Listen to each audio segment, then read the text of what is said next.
You will hear a number of different recordings and you will have to answer questions on what you hear. There will be time for you to read the instructions and questions, and you will have a chance to check your work. All the recordings will be played once only. The test is in 4 sections. At the end of the test, you will be given 10 minutes to transfer your answers to an answer sheet. Now turn to Section 1. Section 1. You will hear a conversation between 2 students talking about driving lessons. First, you have some time to look at questions 1 to 5.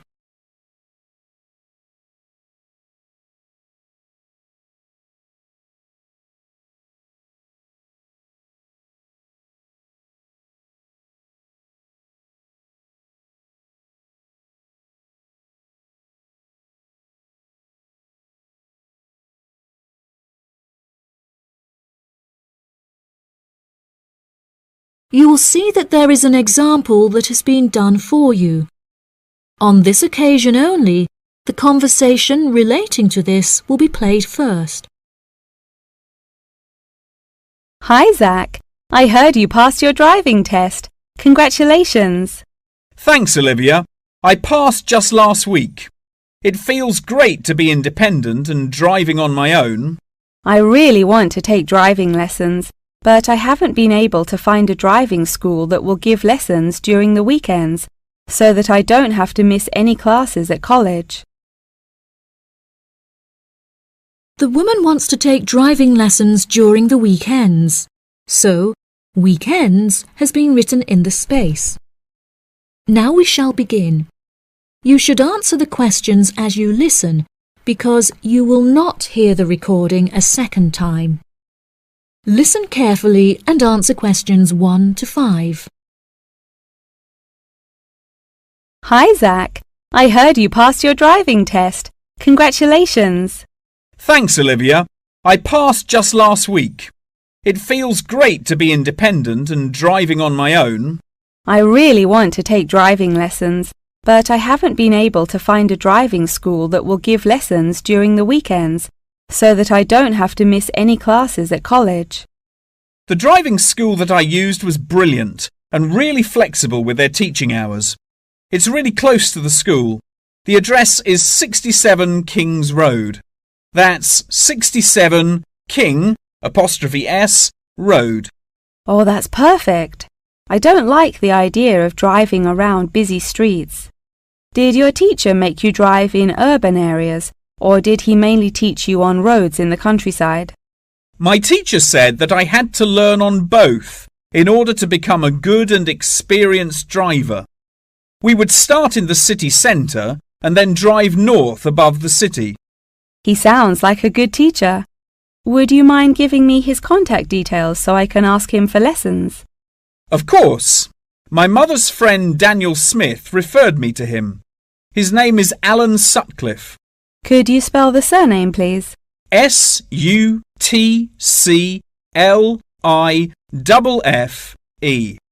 Thanks for helping me out. I'll give him a call tomorrow. I don't know if I should learn in a manual or automatic car. How do I decide? I wasn't sure which type of car to learn in either. In the end, I chose to learn in a manual car because once you've learnt how to drive manually, you can drive automatic as well.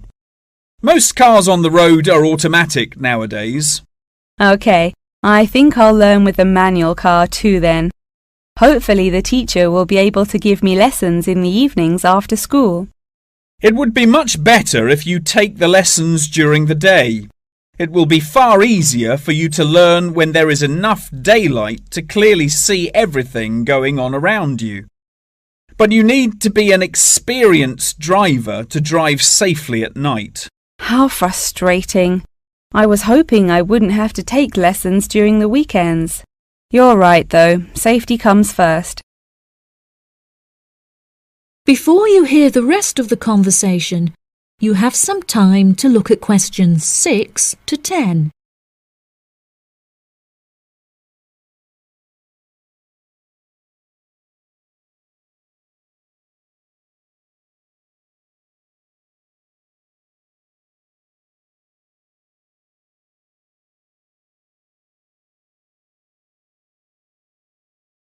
Now listen and answer questions 6 to 10. Speaking of safety, you should wait until summer to start learning. It's really difficult and dangerous to drive in the wind and rain as a learner, so you should definitely wait until the weather is sunny and dry. OK, that's perfect actually. It will give me some time to save up some money to pay for the lessons. Tell me about it. I had to work for months before I had enough money saved up. It was worth all the work when I finally got my driving licence, though. The whole process is so expensive. How much did it cost you in the end? Well, each half-hour lesson cost $30, and then the final test cost $50. In total, it cost me about $300. Gosh, it's pretty expensive. How did you find the test? Was it really difficult? No, it wasn't too bad, and the man was really calm and friendly. I knew that I would have to perform 2 parking manoeuvres during the test, so I practiced them a lot beforehand, and that really helped. The test used to last 40 minutes, but it changed a bit. For the first 20 minutes of the test, he gave me directions, and I had to just drive around, and then the last 10 minutes was for demonstrating the manoeuvres. So the test is 30 minutes in total. OK, great, I'll remember that. Do you have any more advice? It's really good to practice driving a lot outside of driving lessons as well. Whenever my parents were running errands on the weekends, I would offer to drive them. My driving teacher also told me to buy a notebook to write down everything that I've learnt in it, like a diary. Haha, that sounds boring, but I'll do it if it helps. I found it really useful. Before my test, I read through everything I had written down, and it reminded me of a lot of things that I had forgotten about. It's really helpful for the theory test as well, because there's so much information to remember for it. That's great, Zach. Thanks for your help. No problem. See you at school. Bye. That is the end of section 1. You now have half a minute to check your answers.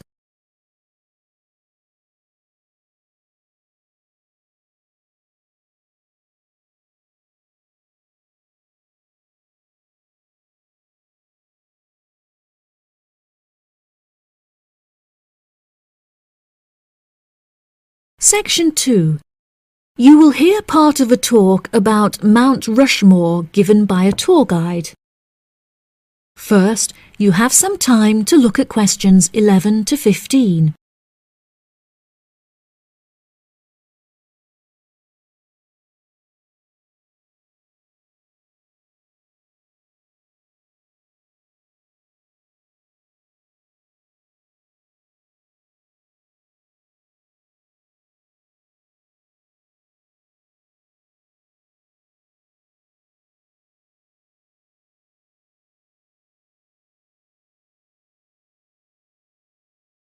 Now listen carefully and answer questions 11 to 15.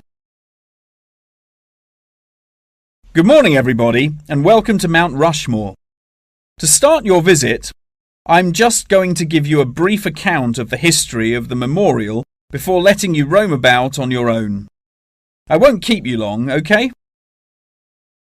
Mount Rushmore is South Dakota's top tourist attraction and features the heads of 4 United States presidents: George Washington, Thomas Jefferson, Theodore Roosevelt, and Abraham Lincoln. Each head is 18 meters tall, which is taller than the heights of 11 people combined. The sculptor initially wanted to depict the presidents from head to waist, but due to a lack of funding, the construction had to stop before this vision could be realized. In total, it cost the government $1 million to sculpt the heads at Mount Rushmore. Before the construction of the presidents' heads, the mountain was just bare rock and forest, attracting only a few hikers a year. The new carving at Mount Rushmore has become an iconic symbol of presidential greatness and has appeared in works of fiction and other popular works. The sculpture has also worked perfectly as a way to develop tourism, which was its intended purpose, and now attracts over 2 million people a year. The original plan was to carve the president's faces into the granite pillars known as the Needles. However, the sculptor soon realised that these rocks were too eroded and delicate to support such a large sculpture. Instead, he chose to locate the carving at Mount Rushmore due to its grand appearance and brightly lit rock faces that experience maximum exposure to sunlight throughout the day as a result of the southeast orientation. Upon seeing Mount Rushmore, the sculptor declared, "America will march along that skyline." The name of Mount Rushmore also has an interesting history. The location was originally known as the Six Grandfathers. However, during an expedition in 1885, the mountain was renamed after Charles E. Rushmore, a prominent New York lawyer who joked that his annual treks to the mountain had earned him the right to have it named after him. 40 years after the mountain was renamed, Charles E. Rushmore donated $5,000 towards the sculpting of the president's heads, the largest single contribution. In 1927, the construction works started and 7 years later was complete with no fatalities. So that's the history for you. If you'd like any more information, please feel free to ask me questions, or you can soak up the information from our fantastic guidebook. Before you hear the rest of the talk, you have some time to look at questions 16 to 20.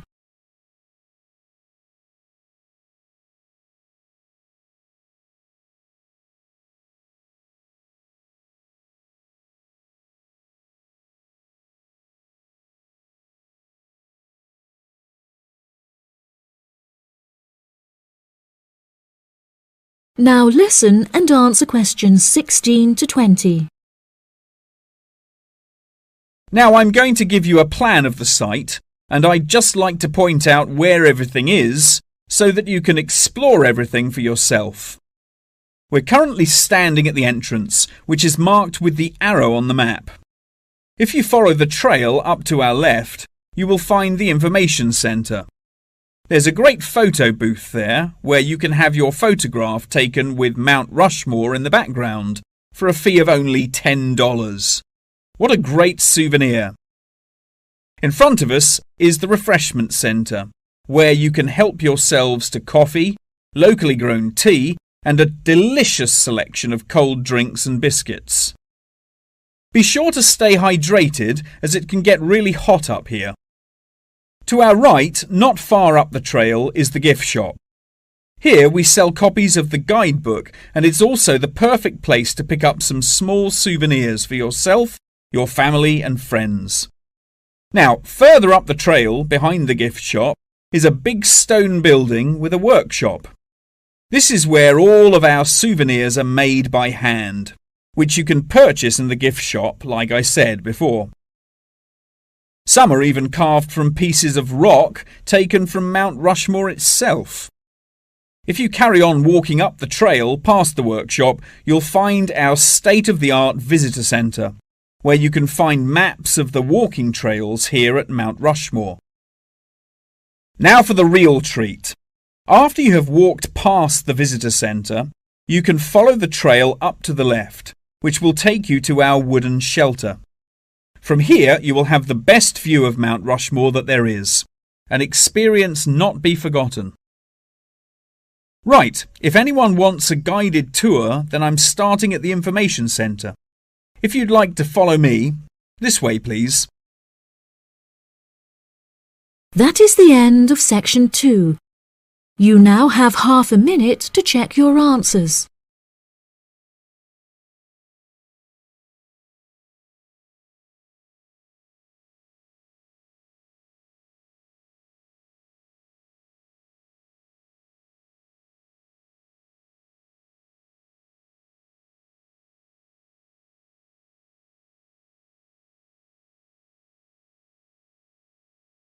Section 3. You will hear a conversation between a professor and a student talking about taking a course. First, you have some time to look at questions 21 to 25.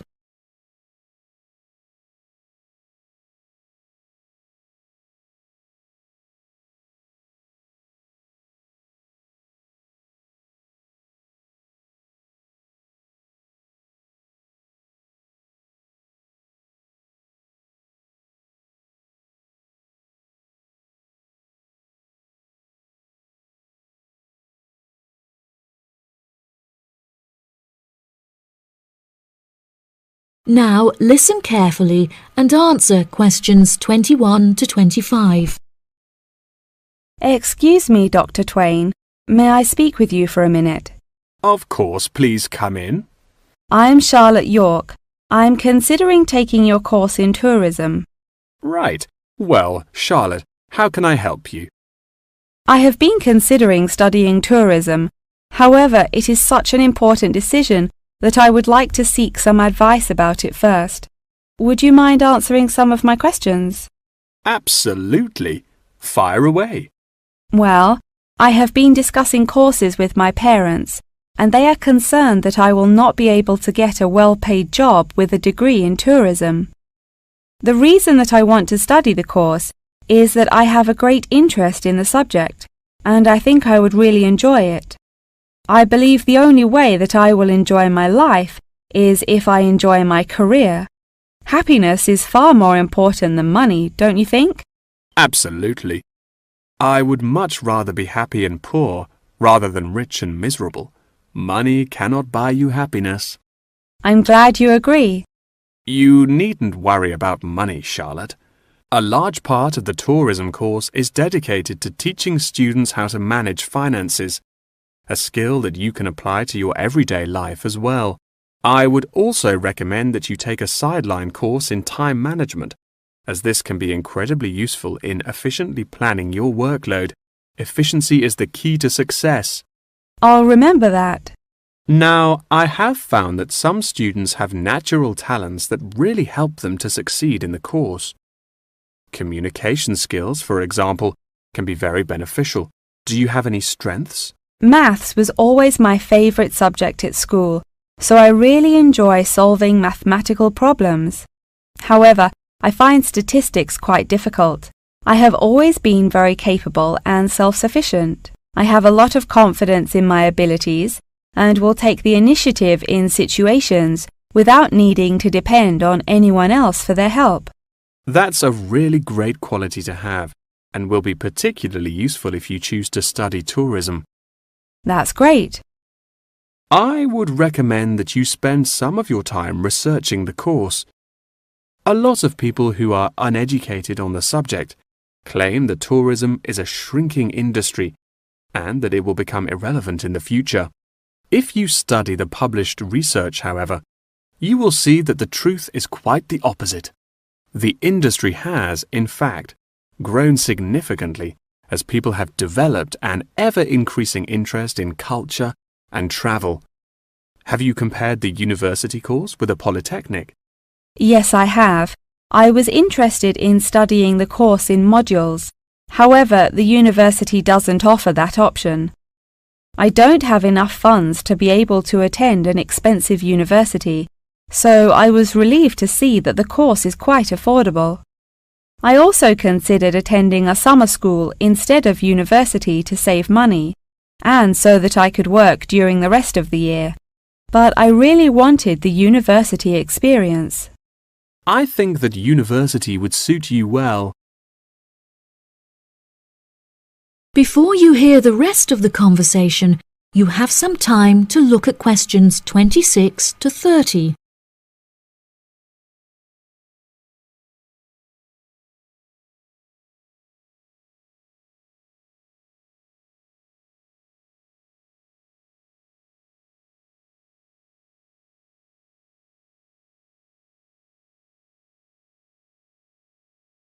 Now listen and answer questions 26 to 30. Now, what about the courses? Are you interested in any of the other subjects on offer? I have looked at a few. I was interested in travel and business as it sounds similar to tourism. That is really worth learning. However, be aware that it is difficult and will demand a lot of your time. Okay, that's good to know.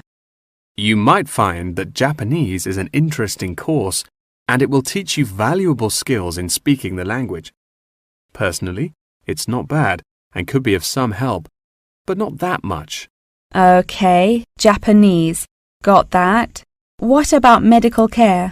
Well, if you have time, the course will teach you a lot about curing diseases and illnesses or dealing with injuries outside, although it's not essential. So, okay, if it's useful, I'll take it. If you enjoy using technology and are worried about fulfilling the entry requirements, computing is very relaxed about the skills that applicants must possess. I'm terrible with computers, so I'm not sure that I would enjoy that course. How about public relations? Yes, I would recommend that course. It would be related to entering the tourism industry, as it will educate you on how to approach clients and develop associations with them. That's great. Thank you so much for your help. That is the end of section 3. You now have half a minute to check your answers.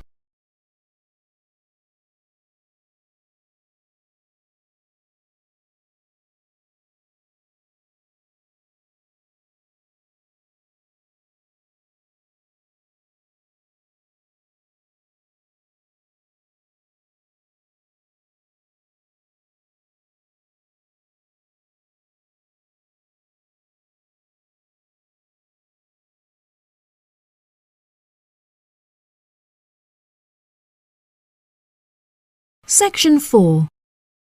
You will hear a talk about the practice of company outsourcing. First, you have some time to look at questions 31 to 40.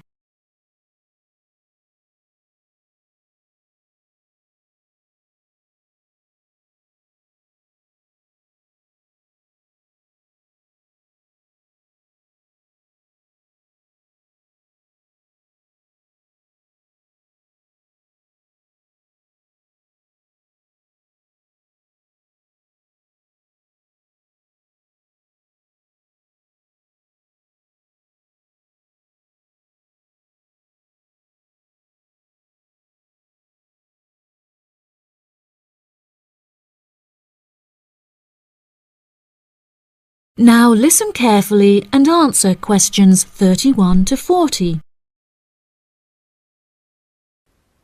Welcome, class, to your very first lecture in this series on business in the modern world, conducted by myself, Dr. Toby Bennett. Today, we will be looking into the practice of company outsourcing, using TCP technologies as a case study. Now, for those of you who are unfamiliar with this practice, I will give you a summative definition. Company outsourcing involves the contracting of various business activities by one company to another. This practice will sometimes occur from a Western company to a party based in a third world country, the rationale being to make significant financial savings on lower international labour rates and to potentially increase quality. Now, our case study for today is TCP Technologies, a party located in India that receives outsourced tasks from Western companies. The manager of TCP Technologies is a man called Manjeet Khanna, who has personally developed a series of aims and philosophies by which the company is expected to operate. He claims that the most important of these philosophies is to create a workplace where each individual member has the opportunity to contribute their opinion to the operations of the company. That is to say that he found it important to develop a democratic environment. As a means of ensuring quality from every individual at TCP Technologies, a grading system has been developed that encourages an ethos of hard work and recognizes accomplishment. This grading of individuals is based upon a series of factors such as turnover, hours worked, and efficiency. Every month, Kana publishes the grades on an internal website, where staff can access not only their own grades, but also compare it to others. A spirit of playful competitiveness has developed through this method, which has resulted in increased efficiency and turnover across the company.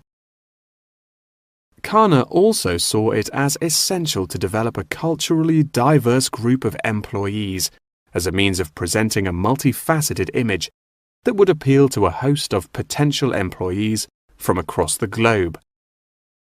This cultural openness has not only increased the quantity of incoming contracted opportunities by 7%, but has also benefited the company itself significantly. A level of transparency now exists that had not before been apparent.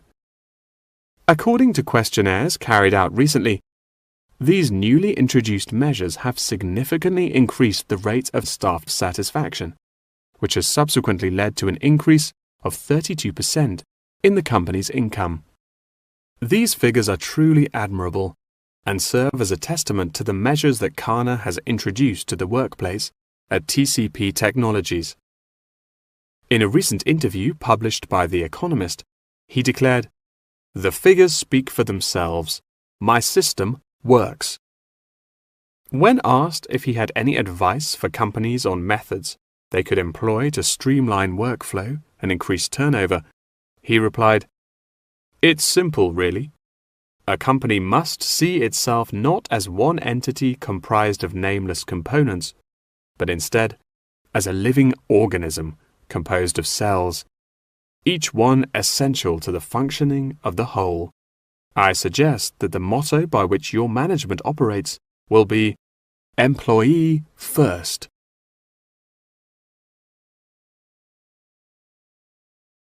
Many benefits have been reaped from the aforementioned changes in management style, such as a significant decrease in staff turnover. This improvement alone has solved many problems that had before stunted the growth of the company. A lot of these improvements came from the realization that the solution does not have to be produced internally, but can come from any other company. The grading system also immeasurably enhanced the dynamics of the company.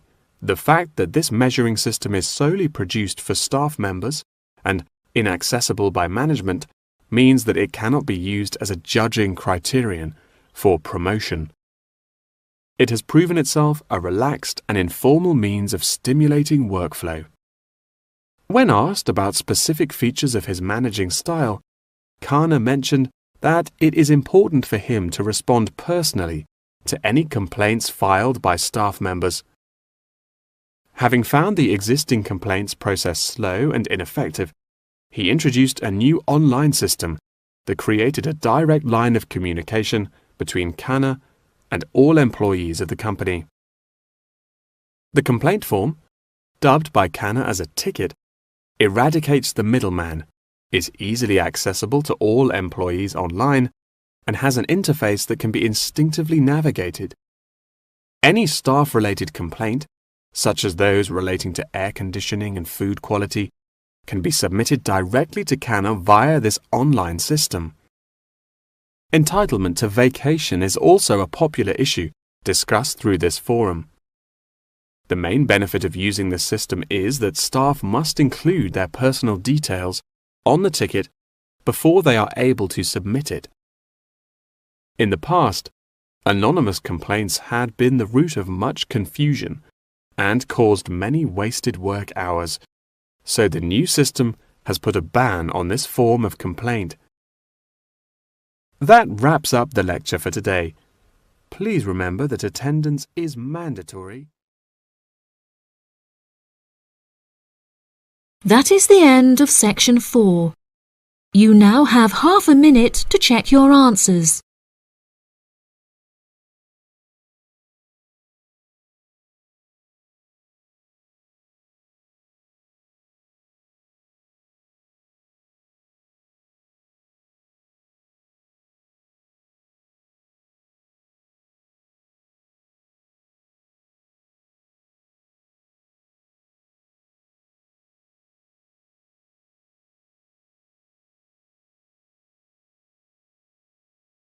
That is the end of the listening test.